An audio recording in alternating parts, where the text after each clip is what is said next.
मदत तर होऊ राहिलेली आहे, पण दरवर्षीप्रमाणे सांगतात काही तशी भिंत बांधणार आहे, हे होणार आहे. कामं तर चालू आहेत, पण एवढी फास्ट नाही चालू आहेत. 25 वर्षापासून ऐकत आलेलो आहे, पण लोकांना खूप काही तकलीफ आहे तशी. पण त्याच्याबद्दल काहीतरी सरकारने करावं, आमची एवढीच मान्यता आहे, किंवा महानगरपालिकेने काहीतरी करावं. प्रत्येक गरीब घरच्या लोकांना खूप त्रास होतो आहे, कारण खालची लोकं, इकडची लोकं दरवर्षी पाण्यामध्ये डुबीतच असतात आणि आश्वासन देत राहतात, हे करू, ते करू. फक्त येतात, जातात, लक्ष देत नाही, कोणीच काहीच करत नाही. करणारे आहेत, काही करतात, पण त्यांची नावं नाही घेऊ शकत, कारण इथं कसे पॉलिटिशियन्सचे जरा जास्त तकलीफ आहे सगळ्यांना. पण कोणाबद्दल काय बोलू नाही शकत, नाव नाही घेऊ शकत.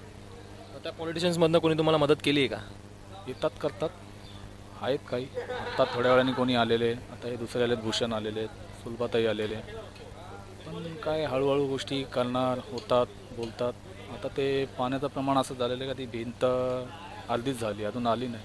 ते माती टाकल्यामुळं, ती भळ टाकल्यामुळं पाण्याचं प्रमाण त्या नाळ्यामधनं येऊ राहिलेलं आहे. तर माझं मत आहे का ती भळ टाकली त्याचं मला काहीच मत नाही, पण ते जे नाळं आहे त्या नाळ्यामधनं त्याचं काहीतरी बंदोबस्त करावा, म्हणजे दरवर्षीप्रमाणे कोणाला तकलीफ नाही होणार आहे.